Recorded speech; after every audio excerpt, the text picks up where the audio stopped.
So this morning we're going to talk about paradox. So what's paradox?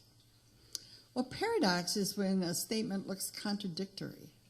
And so one of the things I wanted to talk about, one of my favorite things, which is money, because I think so many people in the spiritual community are in a paradox about what they think money is and what it looks like and how it should be. So I'm basically a storyteller. And so I'm going to share some stories about my relationship with money. And so the first story takes place in 1969 in Daytona Beach, Florida. And I'm at the end of completing a course in mental health training. And 2 months before the end of that, my husband leaves me. I have 2 children, and I understand that the dynamic is so that I'm not going to finish school. But being very independent, I decided, I shipped my children off to my parents. I got a job at a very,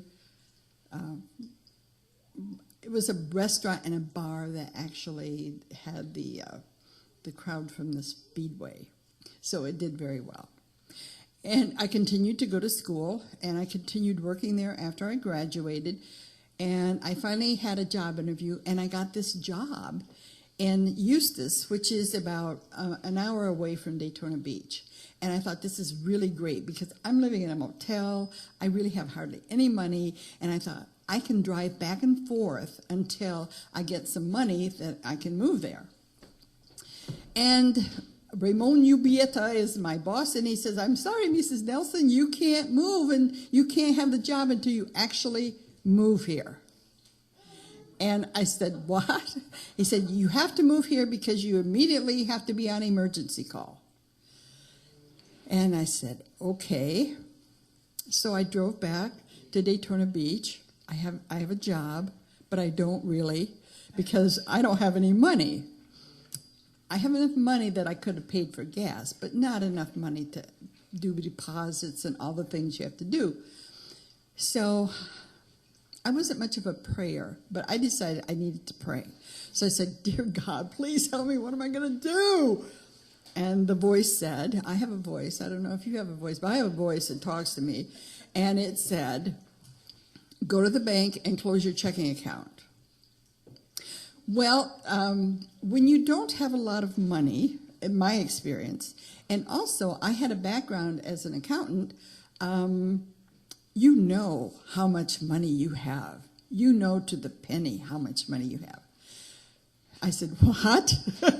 Go close your account. So I said, okay. So I go to the bank, and I said, I'd like to close my account. I have one $15 outstanding check, and other than that, I want to take all the money out. And she said, okay, let me go check. And she came back, and she slid a note across and said, this is what your balance is. And I looked at her and I said, would you please go back and check? Now, you have to remember, this is 69. There were no computers up here that they went like that. They had to go check someplace. She came back and she said, no, that's correct. That's your balance. And I said, I'll take it. And I walked out with enough money to have a place to rent and my deposits. So I pile my things in my car. I'm living in a motel, so I have boxes. I put the boxes in a car. I'm going to go to Eustis. I'm going to find a place to live. And I did, right away. And I unloaded my boxes, and I got back in the car and went one more trip home, and on the way back, I had a flat tire. And some very nice man came, and he took out the boxes I had in the trunk, and he put on my spare tire, put the flat one in there, and I drove off. I unloaded my boxes. It's Sunday night. I'm going to go to work Monday morning. I have a place to live. I have a job. Yes, I'm so happy. So I don't have much food, so I decided I'm going to run down to the grocery store, and I drive to the grocery store. I buy a few bags, a bag of groceries, come out, and I have a flat tire. And I thought, oh, how very interesting. Fortunately, it's a tiny town. So I walked home, and the next day I get up, first day of work, I'm walking to work, and the receptionist passes by. She waves at me as I'm walking, and I thought, oh, well, they're civil, and I get to work, and she said, isn't it great that, you live so close, you could get some exercise and walk to work? I said, well, actually, I have a flat tire, and I had just, had a flat tire the day before, and I don't have any money to, have it fixed. And she said, oh, I have a friend who has a tire shop. Let me call him and see what I can do. So she calls him up, and he says, yeah, I can fix the tire. And so he takes it there, and he says, I can't fix this tire. I can't fix the spare tire. You need new tires. And I said, there's absolutely no way I can pay for tires. I don't have any money, really. And she said, well, let me talk to him. So she talked to him, and he let me have tires on credit and make payments. And it was incredible. And I just felt so full. I just realized how much the universe had supported me in getting out of the situation I was in into this new job. So that's 1969. So now we're in 1972. And I would love to tell you that things had gotten so much better for me, but they hadn't. I was now pregnant. I was in a black ghetto, and I was pretty much destitute and ill. So these two women that lived next door came and literally got me by my arms and took me down and put me in a cab and went with me to welfare to sign up for welfare. And I had been the person sitting on the other side of the bench helping people get on welfare. I had never been on welfare. So I sat there, and they approved me, and I went home, and I kind of knew the period of time it would be before I got my check. And the day I thought I would get my check, I realized I also had no food left in the house. Now, I'm a cook.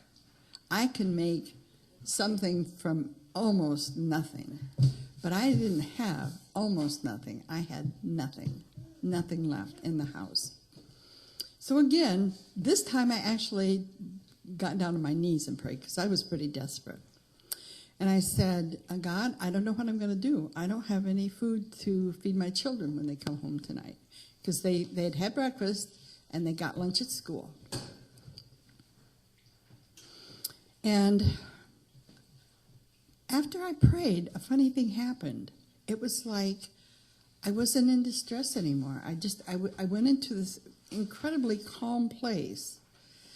And I thought, oh, well, the check's coming today. So I went down. The check wasn't there. And I just kept feeling this peace and kind of saying this prayer. Well, you know what my situation is. And just before the kids got home, the woman from across the street, I lived in an upstairs apartment, and the woman was May. And she was the mother of the woman who I rented from. She lived across the street from me. And she yells up, Edith, can I come up? And I said, yeah, come on up, May. So she came up and she said, I don't know you very well, and I hope you're not going to take this the wrong way. But Jesus laid it on my heart to come and give you $5. And I broke down and cried. She broke down and cried. I told her the story, and I had enough money to go and have enough food to get by until the check came. And that was 72. So we're going to fast forward.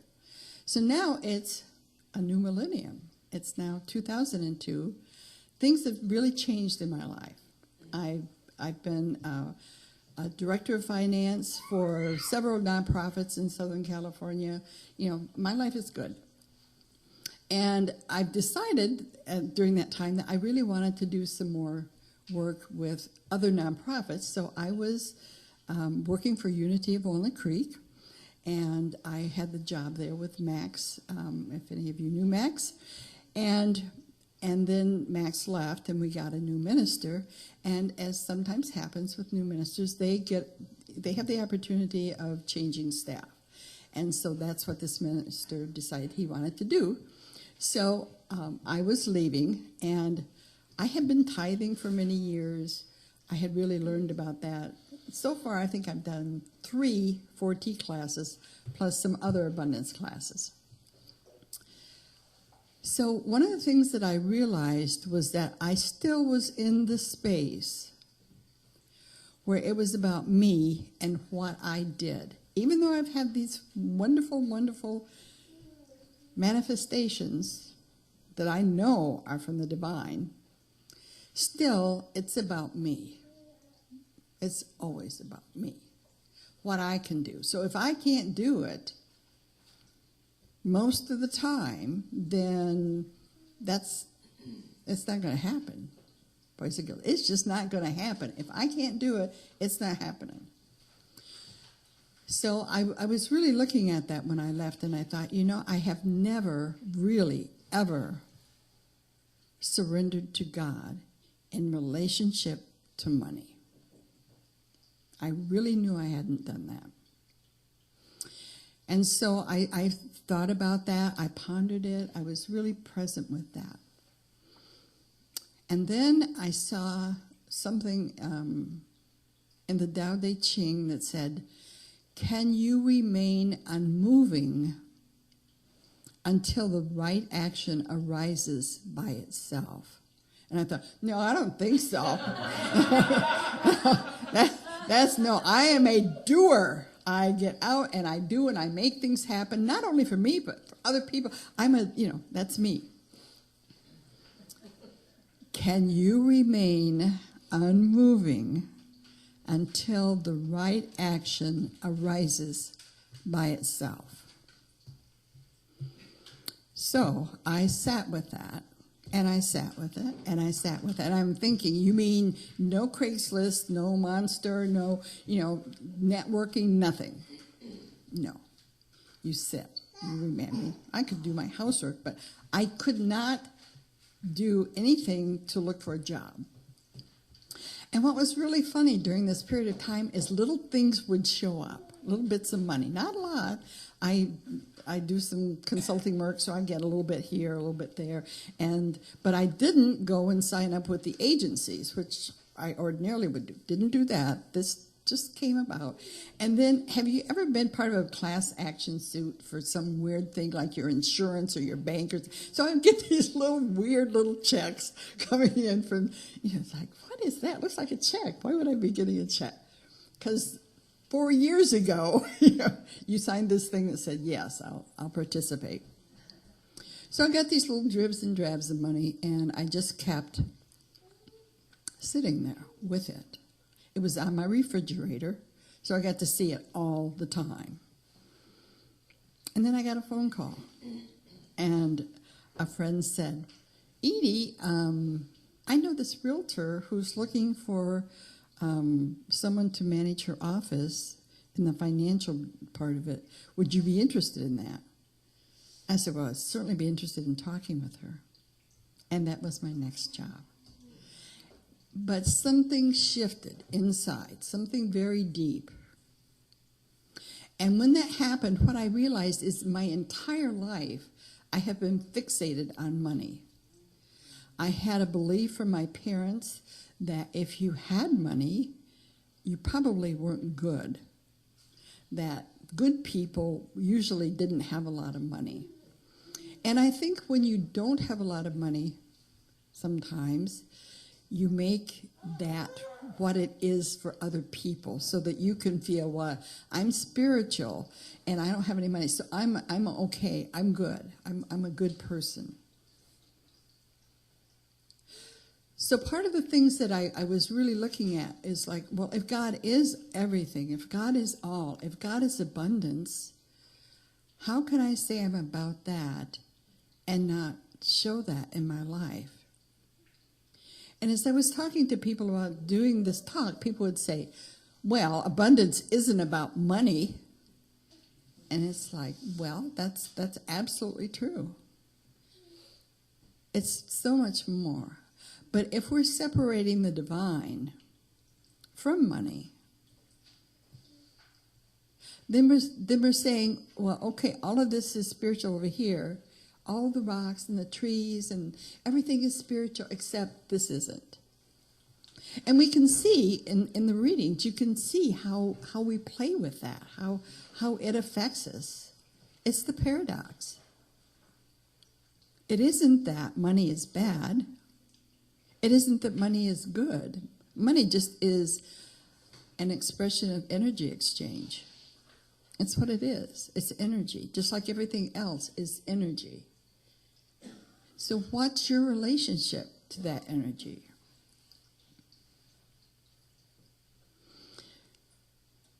One of the things that I've really worked with myself and with other people is to look at our childhood experiences and write down what you believe about money. It's pretty interesting for me when I did that exercise. And I love Edwene Gaines, and along with the 4T classes, Edwene Gaines was one of my wonderful mentors. She's a unity minister who basically teaches on abundance. And I was with her one time and during a class, and she said, if you don't get up in the morning just delighted to go to work, you get up and you think, oh no, now I don't have to go to work again. Honey, you got somebody else's job.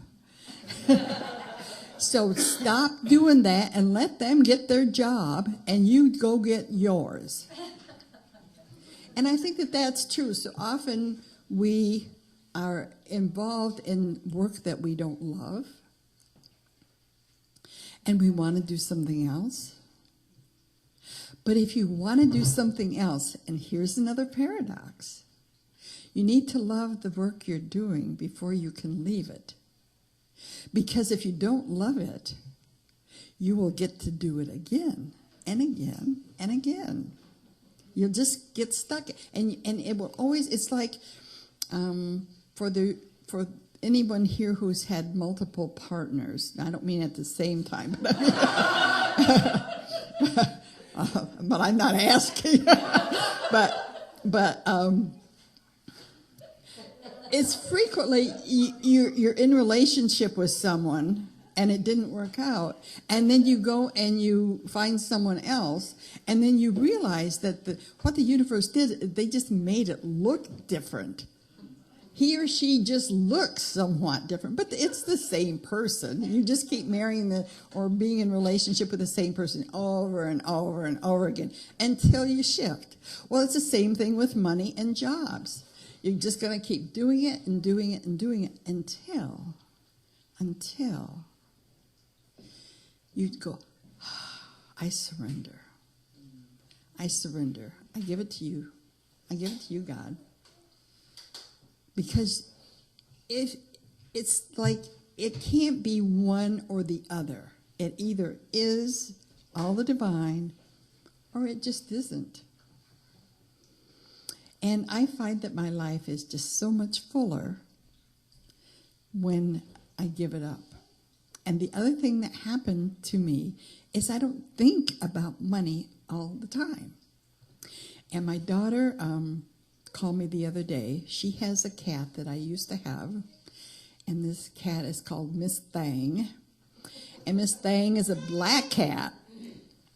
And so when October starts, we usually keep her in because sometimes bad things happen to black cats during the Halloween season. So she's kept inside. Well, she got a bladder infection, and so she had to go to the doctor. And my daughter called me when I gave her to my daughter, I said, I will take care of the bills.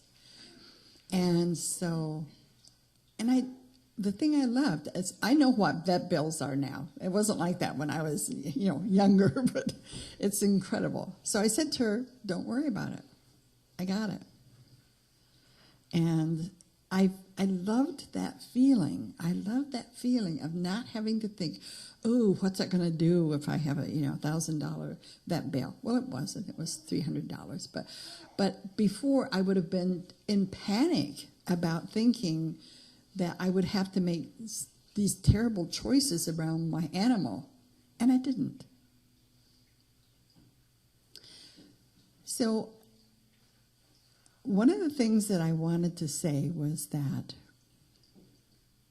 money can be a wonderful friend. It can be a wonderful companion. It can give us a sense of peace.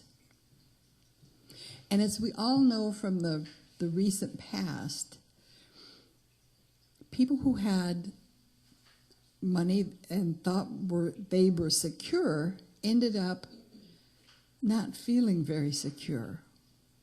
They had a lot of things happen. So if we're putting our security out there, then something out there can happen. But when we bring it inside and we say, I know I am part of all of this incredible abundance, when that's who I am, when that's how I live my life, then we can be at peace, and we have a sense of security that is very different as we walk in the world.